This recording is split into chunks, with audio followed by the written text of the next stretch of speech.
We always thought the stories about Blackwood Sanatorium were just local legends, the kind of ghost stories towns invent to scare teenagers. They said it shut down in the 70s after a mysterious fire and that it was left to rot, perfectly preserved. My friends and I, we weren't really ghost hunters. We just ran a small online channel, exploring forgotten places. We thought Blackwood would be our best footage yet. There were 4 of us, me, Anya. There was Ben, our technical guy, who loved his audio gear more than anything. His sister, Chloe, who was fearless and handled our main camera. And Leo, the skeptic, who mostly came along to make fun of us and to make sure we didn't do anything stupid. Getting in was easier than we expected. The main fence was tall and spiked, but around the back, near the old kitchens, a section of the chain link was peeled back like the lid of a tin can. We slipped through, our feet crunching on dead leaves and gravel. The air was heavy and still. The building loomed over us, a black silhouette against the weak moonlight. We found our way in through a boarded-up window in the basement that someone had already pried open. The moment we stepped inside, the smell hit us. It was a thick, wet smell of mold, rust, and something else. Something chemical and sharp like old medicine. We clicked on our high-powered flashlights. The beams cut through the oppressive darkness, illuminating a hallway of peeling mint green paint and rusted, overturned gurneys. We decided to split up for a little while, which I know sounds like the worst idea in a horror movie, but we wanted to cover more ground. Ben and Leo went to check out the ground floor administrative wing, while Chloe and I took the main staircase up toward the patient wards. We kept in touch with walkie-talkies. "This place is incredible," Chloe whispered, her camera light sweeping across a row of empty bedrooms. The doors were all open. Inside, rusted bed frames lay bare. We found a day room, with chairs bolted to the floor, all facing a blank wall where a television must have been.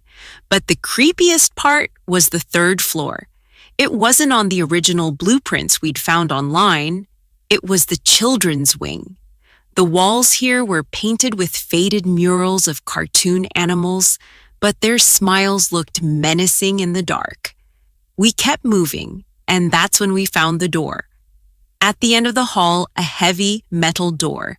It was marked Surgical Theater. It was locked, but the lock was old and rusted. Leo was the skeptic, but he was also the best at breaking into places he shouldn't be. We radioed him and Ben. When they arrived, Leo examined the lock. "This hasn't been opened in a long, long time," he muttered. But with a bit of work with a crowbar, the old mechanism snapped with a loud crack that echoed down the hallway. The 4 of us pushed the door open. The air that rushed out was cold and smelled awful like spoiled meat. We stepped inside, and our flashlight beams landed on something we couldn't explain. This room hadn't been abandoned. Not really. The center of the theater, right under the massive dark operating lamp, was a clear space. The floor was covered in melted wax, dozens and dozens of half-burned candles. In the center was a strange, intricate symbol painted in what looked like rust, or maybe it was old blood. And in the corner, a pile of filthy rags and blankets, like a nest. Someone had been living here. "We need to leave," I said, my voice shaking. "Now." "Not yet," Ben said. He was looking at the operating table. "This is exactly the kind of stuff we came for." He unzipped his backpack and pulled out his most expensive piece of gear, a high-sensitivity digital audio recorder. "I'm going to leave this here.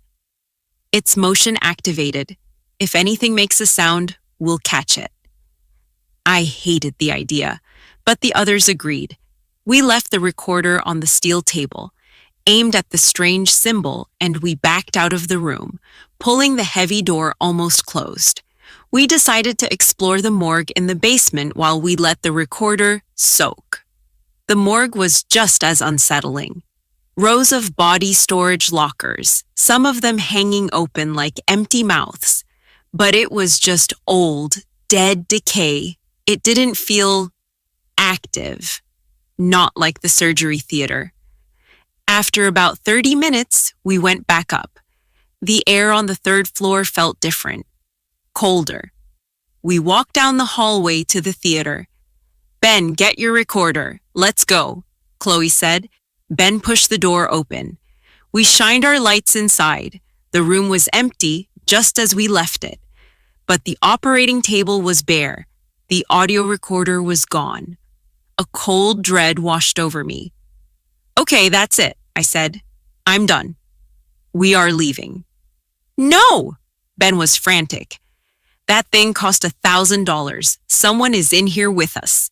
"That's why we should leave," Leo shot back. "I'm finding it," Ben said, ignoring us.